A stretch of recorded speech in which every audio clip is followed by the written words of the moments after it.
Tuhan, salam sejahtera bagi kita semua orang-orang yang dikasihi oleh Tuhan Yesus Kristus. Pada saat ini kita mau sama-sama kembali merenungkan firman Tuhan yang diambil di dalam Yesaya 43 ayat yang keempat. Yesaya 43 ayat yang keempat, demikianlah firman Tuhan, oleh karena engkau berharga di mataku dan mulia, dan aku ini mengasihi engkau, maka aku memberikan manusia sebagai gantimu dan bangsa-bangsa sebagai ganti nyawamu. Saya akan tekankan di ayat 4 bagian yang A, oleh karena engkau berharga di mataku, kita berharga di mata Tuhan. Sesuatu yang berharga pasti memiliki nilai. Tentunya manusia sangat-sangat berharga. Namun terkadang manusia lupa kalau dirinya itu bernilai, kalau dirinya itu berharga di mata Tuhan. Padahal Tuhan ciptakan kita seturut dengan gambarnya. Kita diciptakan serupa dengan Tuhan. Bahkan di dalam Alkitab pun tercatat, apakah manusia sehingga engkau mengindahkannya, sehingga engkau mengingatnya? Pada saat-saat ini, banyak manusia yang berpikir bahwa hidupnya tidak memiliki tujuan, dirinya tidak berharga, tidak ada yang menghargai keberadaannya. Bahkan, tidak sedikit juga kasus-kasus bunuh diri karena hal tersebut. Banyak orang yang menyakiti diri sendiri karena berpikir hidupnya sangat-sangat menyedihkan. Kita bersyukur, kita masih boleh diingatkan oleh Tuhan. Sebagai anak-anak Tuhan, jangan jadikan standar diri kita sama dengan seperti orang dunia.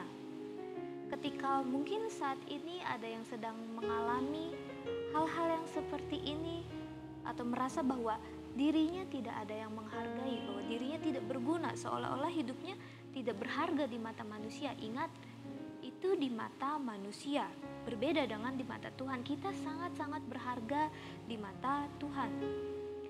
Jangan mencari penghargaan di dalam dunia.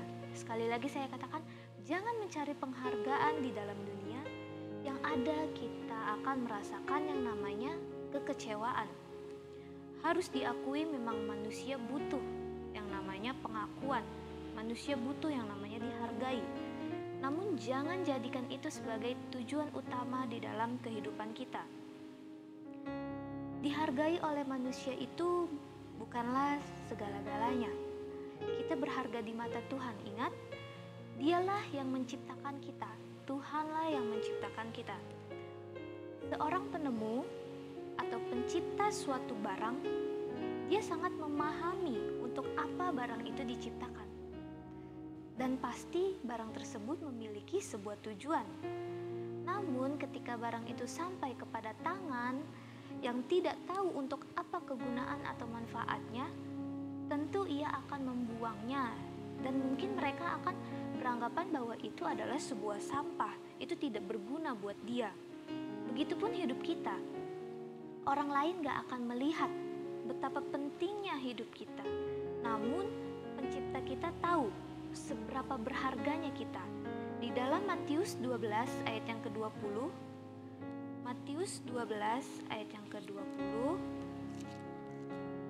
di sana dikatakan, bulu yang patah terkulai tidak akan diputuskannya, dan sumbu yang pudar nyalanya tidak akan dipadamkannya sampai ia menjadikan hukum itu menang.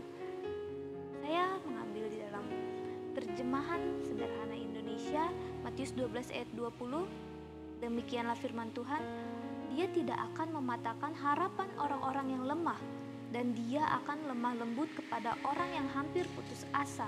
Dengan demikian dia akan terus berjuang dalam segala hal, sampai dia menang dan terbukti adil. Lihat betapa berharganya hidup kita di mata Tuhan. Jaga hidup kita baik-baik, karena tujuan hidup kita adalah memuliakan nama Tuhan. Ingat, kamu berharga, saya berharga, kita semua berharga di mata Tuhan. Kita semua berharga bagi Tuhan. You are precious. Tuhan Yesus memberkati. Immanuel, Allah beserta kita. Kami